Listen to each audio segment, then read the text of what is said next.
Hello everybody, happy December. I'm ready to get the reviews for the Christmas season started. Got my ultra poor man's Irish coffee, water to keep myself hydrated. Got my Christmas season movies and movies related to the film of today ready, and got my Santa Christ t-shirt on. Today's movie is the very controversial 1980s Christmas-themed slasher film, Silent Night, Deadly Night. Amongst horror and slasher and exploitation movie fans, Silent Night, Deadly Night is pretty infamous and is a seasonal favorite, I believe. It's a very cool film. I first saw it, like I've said many times with other infamous horror films, I first saw it in my town's local, now out of business, video store, sitting on the shelf in its big box glory. I unfortunately never got to watch it on the big box. Was too young at the time. Mom wouldn't have let me, and when the store started selling its stock, I couldn't get to it in time, so sad. But 2013 I got the film in its uncut, uncensored glory, along with its also infamous but for different reasons sequel, Silent Night, Deadly Night Part 2. The plot for Silent Night, Deadly Night starts off with a little boy named Billy, who, along with his parents and his baby brother Ricky, visit his grandfather, who is being kept in a mental facility, as it's called, 1970s time period. His grandfather appears to be in a catatonic state and may think he's lost touch with reality. But as soon as his parents and the doctor are out of the room, we see that this grandfather is not as far gone as he seems to be letting on. And he appears to be, very, very fucking crazy. And it's here that we get our first unsettling scene in the film, but for different reasons, and this grandpa really scares the piss out of Billy. Christmas Eve is the scariest damn night of the year. I'd be scared too, if I was you. You know what happens Christmas Eve, don't you? Screaming that he had better been good or Santa Claus is going to get you! Santa Claus only brings presents to them that's been good all year. All the other ones, all the naughty ones, he punishes. A very brief but very unsettling performance by Will Hare. And after this unpleasant visit, which only Billy was privy to, the family is driving along the road at night, presumably get home, and they encounter a guy in a Santa suit who his car's broken down and is trying to flag down help. And at first the parents are like, "Oh, Santa, let's show Billy." And Billy is still unnerved, screaming, "No, I don't want to see him." And in this case, the parents should have paid attention to their kid's obvious fear and sensibility, because before this we see that this guy is a convenience store robber who uses the Santa suit to let people's guard down and actually kill the clerk before making his getaway. Alright, you.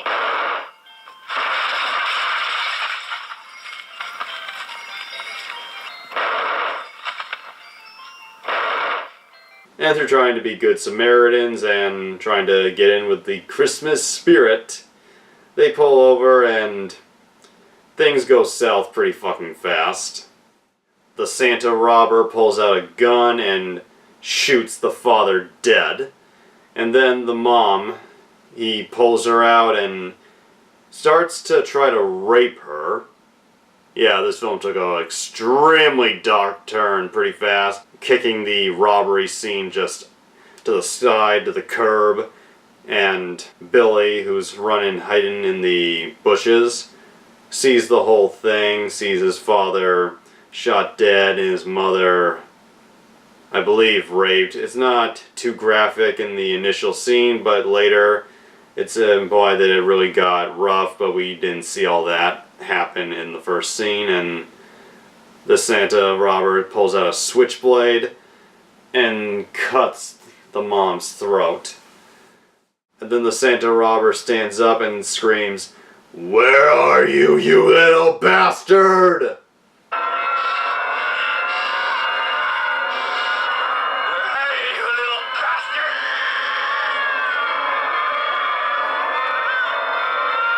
Doing that thing that really makes you hate a villainous character.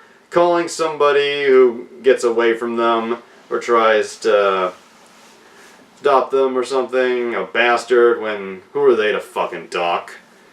Anyway, obviously this scene traumatizes Billy, just fucks him up so bad, and we cut to 3 years later where he's now living in, where else? An orphanage. And to make matters worse, it's a Catholic orphanage. Run by a very strict, very severe disciplinary, and at times even more evil than any of the killers in this film, nun named Mother Superior. I think that's her birth name. Played to a terrifying and hateful T by Lillian Chauvin, who was a very veteran actress, and she's excellent here. She plays a very scary authoritarian nun, and she is really not that sympathetic to Billy's very obvious trauma from the killing of his family, and that it's all still inside him. All that terrible violence he saw. His drawing clearly shows that. I am not interested in what you think. she believes the way to make him not act out is to beat him, just hit him, and it's the scenes with Billy as an 8-year-old, and there are 3 actors who play the Billy character in this film.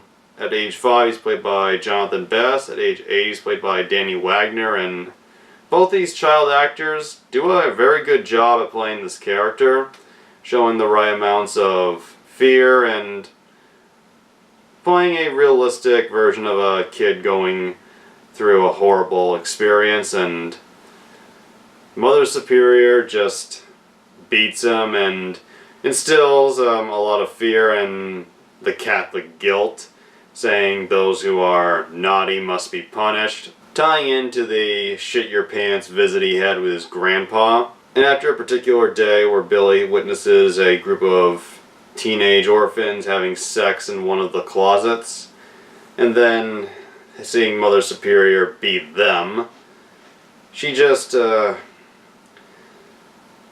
she scolds him for not staying in his room after drawing a picture of Santa Claus being killed. And the first scene where she beats him is really hard to watch. Like, you can feel each of those strikes.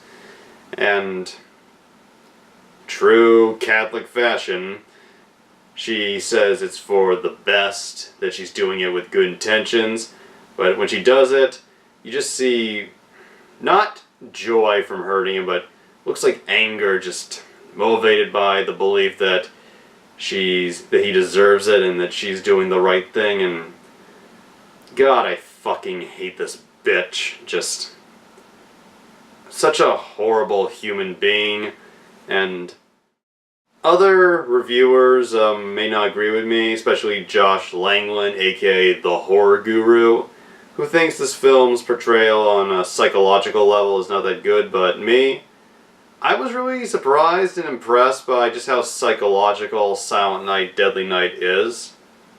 Showing this character just what he goes through and the build up to the inevitable slashing that'll happen in the second half of the film.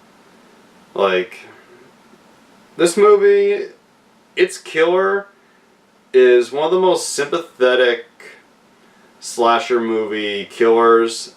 You get his life story, you see what he went through, and seeing it all, you really understand how he would end up the way he is. I mean, he does do horrible things, he does kill innocent as well as not so innocent people later on, but everything he does, can you really blame him for how he turned out? You feel like if he had had proper care, proper help, maybe he could have turned out more stable, more better, could have had a more productive life. But no, there's no professional help. It's just hit them if they have a meltdown. And in one scene, Billy wakes up during a nightmare, and what does Mother Conspirator do? She ties him to a bed and just lets him cry it out, just has him stay there throughout the whole night, crying and begging. Just... Let me out of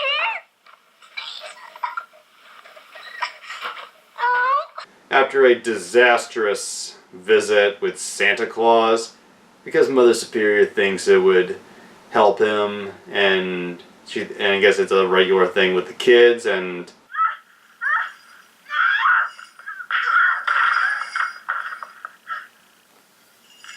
What the hell's wrong with that kid? before I talk about the adult scenes, I have one question.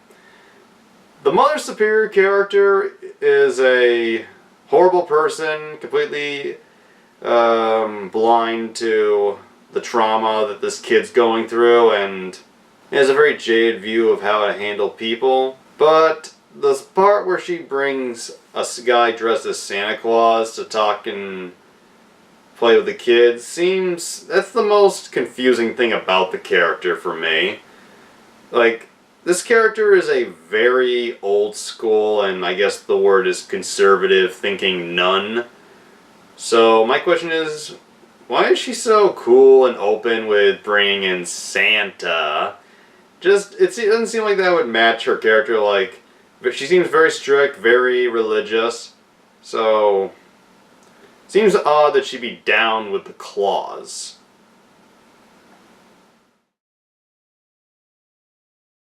And then the film spares us having to watch 10 years of this fucking abuse, and we cut to Billy at age 18, where a much more sympathetic nun named Sister Margaret, played by Gilmer McCormick, gets him a job at a toy store called Ira's Toys, named after the film's producer, Ira Barmack. And Billy seems like a nice kid, but he doesn't seem to know a lot about people or how the world functions, which is not surprising, but he's trying his best, and at first he does well at his job. He seems like a guy who's repressed but innocent, and just tries to work hard. And some people are nice, but they don't get him when he gets agitated or upset, and he becomes really on edge when the Christmas season kicks in.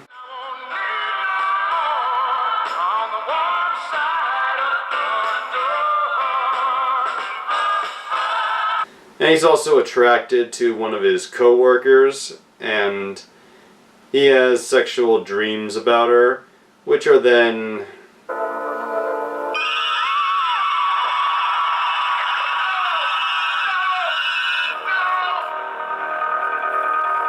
just... Once again, I find the character to be so easy to understand, and it's just, the character is tragic above everything else, and then on Christmas Eve, this is when the shit really hits the fucking fan. The dude who plays Santa for all the kids to come in and tell him what they want has become sick or gotten injured, So the boss needs someone else to play Santa, and guess who he gets to play him? That's very good. Very realistic. Isn't it, Mrs. Randall? He's definitely fat and jolly. Take a closer look at yourself in the mirror, Billy. Yeah, Billy is now dressed up as Santa, and I don't bring toys to naughty children. I punish them severely. later on the night, after the stores close and everybody's partying, having the Christmas spirit, and having his first taste of alcohol just to relieve the stress, he witnesses two of his co-workers, including the one he has a crush on, going to the back room, and just his mind being in such a bad, messed up place, he follows them and he sees his male co-worker, who is being kind of a shit to him, try to force himself on the female co-worker, and watching it, he has another flashback to when his mother was, I guess, raped and killed, and it's just, he just snaps, and he goes completely over the edge, now believing that he has to punish those who have been naughty. And he goes and actually saves the girl from being raped, and using a pair of Christmas lights, strangles the rapist co-worker to death.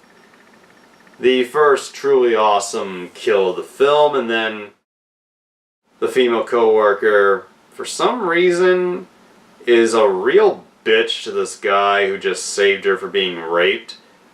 I mean, yeah, he killed him, but the guy was trying to rape her, and what does she do? She goes, "You're crazy! You're crazy!" You're crazy! Stop it, Pamela. You bastard! You're crazy! And just completely beyond comprehending anything anymore, Billy takes a box cutter and guts her, screaming, "Those who are naughty must be punished!" And if you're wondering, yes, I still find the character, even in his worst moments, to a certain level sympathetic, just because I feel so sorry for this guy knowing everything that he's gone through. And after this, he leaves the store and goes on a rampage, killing those he feels deserve it, and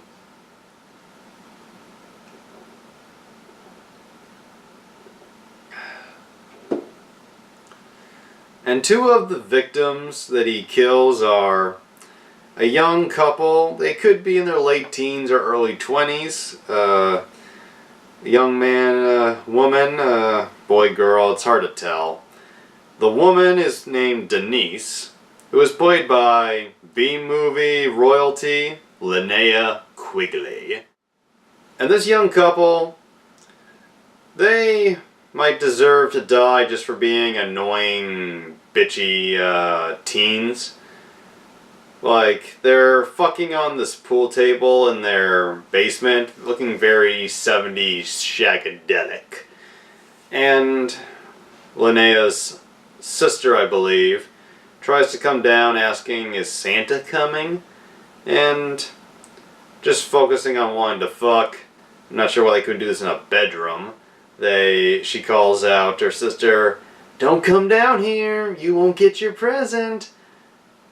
Showing a bit of smartness on her part, I guess. She hears a little jingle, which she thinks is the family pet, a cat, and so she goes up to let it in, showing, I guess, the character's not completely heartless. I mean, these characters are typical slasher movie victims, so you're not supposed to really care that much, and on a level, as I said, I find them annoying, but there's brief moments like that that make me think, okay. Guess it shows that maybe not completely shitheads, but if I'm a little off my game, if I seem a little confused, if I'm rambling too much, it's because I'm filming this at 3-something a.m. Haven't checked the time in a bit, and as I said, Irish coffee. Do-do-do-do. But getting to the meat of the scene, Billy comes in his Santa outfit and murders Linnea in a pretty fucking awesome kill scene where he picks her up and she is completely nude except for a pair of booty shorts, and he impales her on this deer head hanging on the wall, just shoves her right through the antlers. And I got the uncut version, so you can tell most of the scene was cut from the theatrical release, but I get to see it in its full glory, and just so awesome, so gory, so nasty. After killing the boyfriend in a pretty awesome stunt scene, the little sister spots Billy in the Santa suit and assumes he's Santa and asks, "Did you bring me a present?" And it was probably the most intense moment in the film, just for anyone who's sensitive to seeing kids in peril. Billy kneels down beside her and asks, "Have you been good? Are you sure?" And the little girl just nods, smiling, and Pete reaches into his pocket and hands her as a gift the box cutter that he used to kill his co-worker earlier. And of all the gory kills, this is possibly the most chilling moment in the whole film. Just, it's so fucked up, and in a weird, and you're probably gonna think I'm a little crazy for thinking this. In a weird way, it's a little touching. I don't know. The way he smiles when he hands it to her, you can tell in his mind that he thinks he's being nice and that he's giving a good kid a gift. That probably sounds fucked up, but I don't know. It was both the most chilling, pretty disturbing, but also slightly touching moment. In this movie, it's the closest thing we have to a touching Christmas moment. That's how fucked up it is.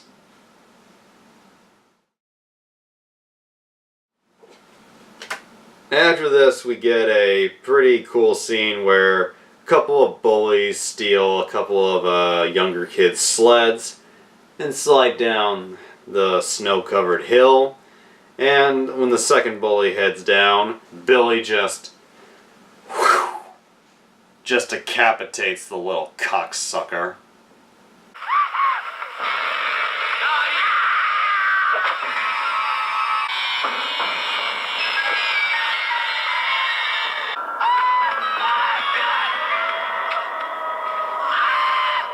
Over the course of the night, Billy's killings become more known, and soon enough the police department is out trying to find him, using the assistance of Sister Margaret, who is hoping they can get him alive, because she still sees the good. And the Sister Margaret character is by far the most decent and stable character in the film. She could have done more when Billy was being abused as a kid, admittedly, but she's a Catholic nun and she's below other nuns in rank, so it's all part of all part of the fucking system and how they're fucking raised, taught. Anyway, before I get all emotional again, they figure out that Billy is probably heading back to the orphanage where all of his abuse took place, and he's probably going to go after Mother Superior. And in a moment that is very eerie given how things are going with police today, the police captain tells his men, when seeing the kid, "Shoot to kill if necessary." which results in a cop seeing a guy in a Santa suit and telling him to stop, and when the guy doesn't, he just shoots him dead right away.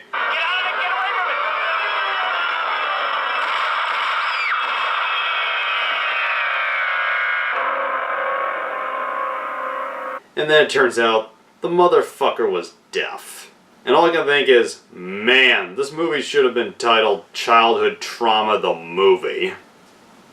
And this particular innocent Santa Claus who got shot turns out to be the man who was hired for the orphanage that year, and the cop who accidentally shot him tries to explain the situation to Mother Superior, who, even in a moment where they need the police's help, is a very spiteful and unsympathetic bitch. Just, yeah, this accident happened, but it's tense and there is a serial killer, and well, the cop doesn't give a full-on explanation when he kind of should have. She doesn't make it easy and just makes you think, man, I would hope that cop would take the shoot to kill approach with her. Just, the Mother Superior character, man, this is a character you want to see die.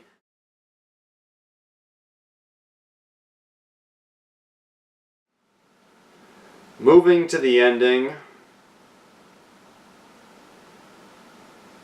Billy shows up and, in a very cool shot, slices the head off of a snowman with an axe dripping blood.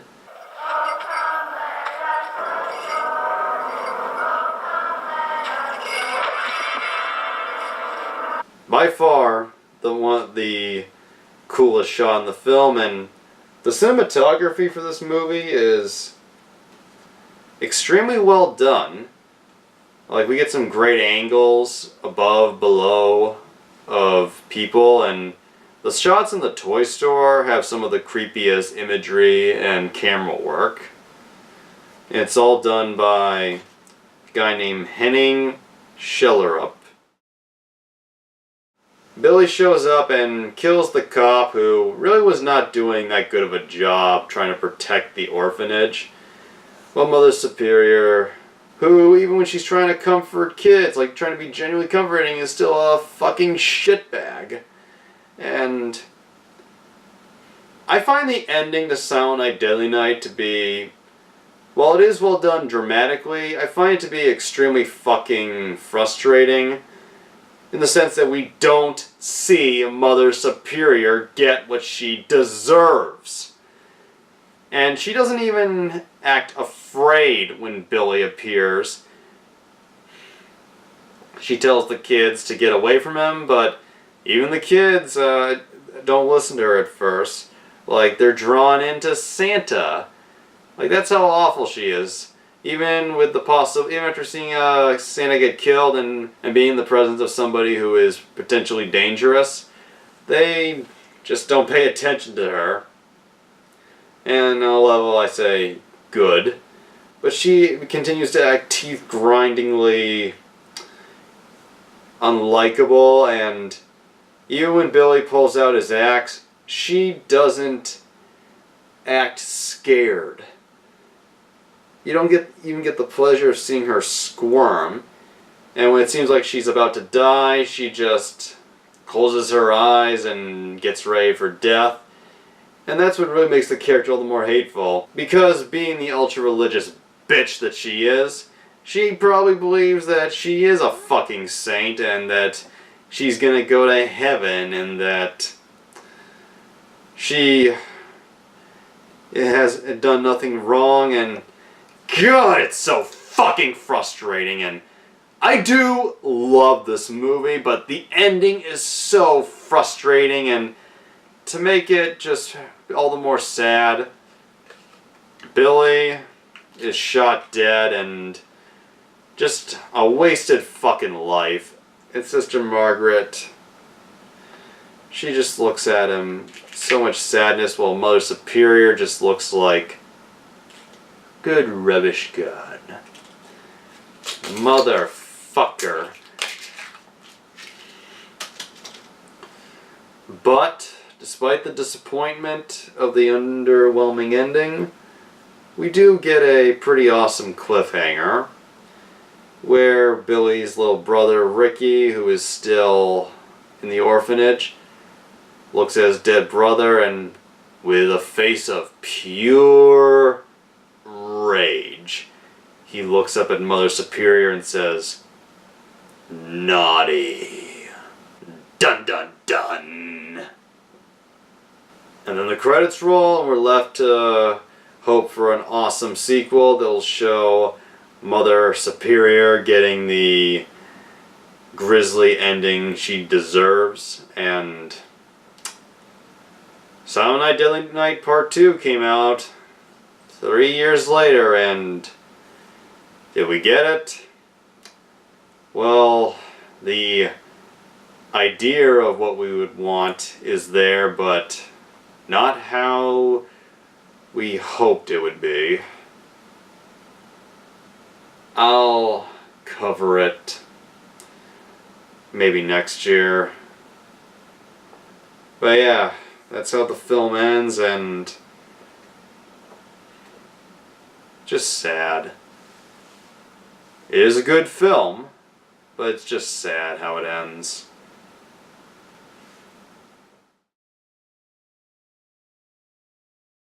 So that's the plot to Silent Night Deadly Night, and this movie was protested by concerned parents, and there was a group that named themselves specifically when starting the protest for this very film, Citizens Against Movie Madness, who protested, like so many people protested this film, it's hard to tell just how fucking many of them there were, but this film was protested so bad, and critics tore it apart because people were just so obsessed with the fact that the killer was dressed as Santa, and parents were upset that ads for the movie were running on TV in between their favorite shows on like the networks, and they just thought this movie ruined the idea of Santa for little kids. And maybe this is a sign that you should tell them Santa don't exist, because really, all the lying and shit, it's all about just giving gifts, and doesn't have to be from an imaginary character to make them feel good. But yeah, the protesting got so bad that this movie was pulled from theaters after only 2 fucking weeks. But hey, like most unappreciated classics, It's Time to Shine came on home video. And it's now considered a pretty cool cult classic, and Siskel and Ebert, they can be entertaining, but their horror movie reviews are some of the most frustrating things to come across if you're a horror buff, where they called out anybody who worked on this film. And TriStar Pictures, by Columbia Pictures, CBS, and Home Box Office. Shame on you. Michael Hickey wrote the film, Charles E. Sellier Jr. directed it, and Ira Richard Barmack produced it. You people have nothing to be proud of, even if you made a few bucks off of all the negative publicity. Your profits truly are blood money. But I would like to hear them explain to their children and their grandchildren that it's only a movie. Yeah. I think that would be a real interesting explanation. Mickey Rooney called out this movie, saying the scum who made this should be run out of town. Which is ironic, because about 6 or 7 years later, he starred in Silent Night Deadly Night 5, The Toy Maker, playing the maker of Killer Toys. I don't know, maybe Mick needed the money.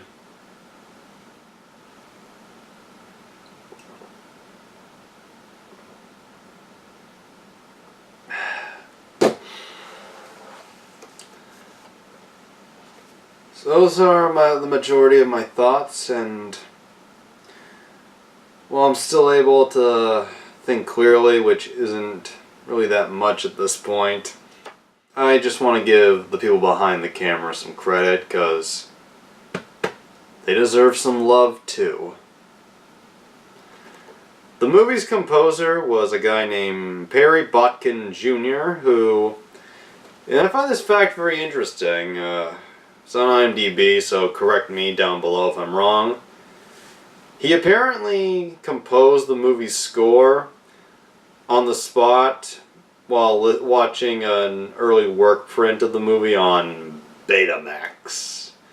And then afterwards he would go back and work a little to make it sound more professional. It's a pretty cool, interesting way to hear that he composed the score, which is pretty good, pretty effective. I thought it fit the movie pretty well. The movie was directed by Charles E. Sellier Jr., who didn't really work that much in the horror genre. And this is going to seem pretty funny and interesting to some people. Before Silent Night, Deadly Night, he was the creator of the 1970s TV show, The Life and Times of Grizzly Adams. Yeah. And before directing this movie, as well as many years afterwards, pretty much until the last few years of his life, he died in 2011, the most consistent type of movies that he took part in making, mostly as a producer, were religious documentaries, like Christian-themed, faith-based documentaries. And he made so many that I'll just put a few of their poster images here in the corner to give you an idea of just what type of faith-based shit he made. But yeah, the guy who directed Silent Night, Deadly Night, based on what I've read, was an evangelical Christian. Go figure. Maybe he needed the money. Or maybe he was open-minded. Hard to say. An interview with him is on this DVD, so guess he wasn't ashamed of working on the movie. I did read that he was uncomfortable with some of the gore scenes, so someone else directed most of those. But the drama part, the build-up part, pretty well done, I'd say. And the film was written by Michael Hickey, based on a story by Paul Kamey. And the original title was called Sleigh Ride, which is kind of cute, but Silent Night, Deadly Night is a much better kick-ass title. And one of the people who worked on the film who has really gotten down with the film's cult status is executive producer Scott Schneid. And I don't know how much he's into the film's cult status, but the other executive producer was the unfortunately named Dennis Whitehead. I wonder if he's related to the Rickhead. And the very last person to mention is the actor who played the evil, unsympathetic Santa killer from the beginning, who was the second step in driving Billy over the edge. Actor Charles Dierkop, D-I-E-R-K-O-P, Dierkop. I don't have the strength to properly pronounce. Anyway, I'm tired, had a drink, and I think this has been a good way to get into the reviewing spirit for the Christmas season. Might seem like an odd film to start with, but hey, I love horror movies, and this film, Silent Night, Deadly Night 1, it is much smarter and much more complex and emotional than a lot of people probably give it credit for, and if you are going to see this movie, I highly recommend getting a copy of the unrated version, just so you can see all the kill scenes in their true glory. And I give this movie a 7.5 out of 10. The ending and a few specific moments, both with character and scene execution wise, are a little flawed, but it's a very effective horror film, and I'm very invested every time I watch it. Check it out, and I'll see you next week with a not so grim, but also pretty disturbing, just for different reason, Christmas movie.